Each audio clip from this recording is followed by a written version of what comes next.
এক ডজন মুরগির ডিম কিনতে যুক্তরাষ্ট্রে গুনতে হচ্ছে অন্তত $7, বাংলাদেশি মুদ্রায় যা প্রায় 850 টাকা। বার্ড ফ্লুর সংক্রমণ নিয়ন্ত্রণে না আসায় চরম সংকটে এভাবেই চড়া হচ্ছে দেশটির ডিমের বাজার। The eggs are like gold right now.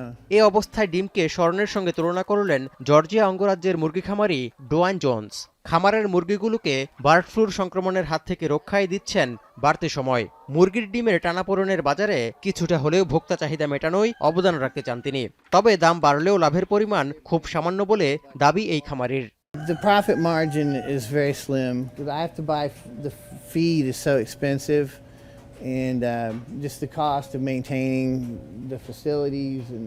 অনেক অসাধু ব্যক্তি খামার থেকে ডিম নিয়ে আরও বেশি দামে বিক্রয় করছেন বলেও অভিযোগ খামারি ডোয়াইন জোন্সের। তাই পুনঃবিক্রয় রোধে সর্বোচ্চ 2 ডজন ক্রয়সীমা বাস্তবায়নে কাজ করছেন খামারিরা। I've had to ask people to keep it to 2 dozen because I'm afraid some people have been coming in and buying all the eggs and then reselling them, which is.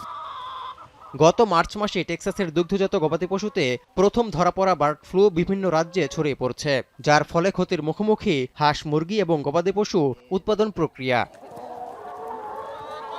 2022 সাল থেকে poultry খাতে প্রাদুর্ভাব শুরু হওয়ার পর থেকে এখন পর্যন্ত প্রায় 16 কোটি মুরগি ও অন্যান্য গৃহপালিত পাখি নিশ্চিহ্ন করেছে যুক্তরাষ্ট্র। ডিম ঘাটতি মোকাবিলায় দেশটির পাশে দাঁড়িয়েছে তুরস্ক। ইতিমধ্যে ওয়াশিংটনে প্রায় 15,000 টন ডিম রপ্তানি প্রক্রিয়া শুরু করেছে আঙ্কারা। তৌহিদুর রহমান, এখন বিশ্ব। শাইনি চুলে এখন হবে সব হেয়ারস্টাইল।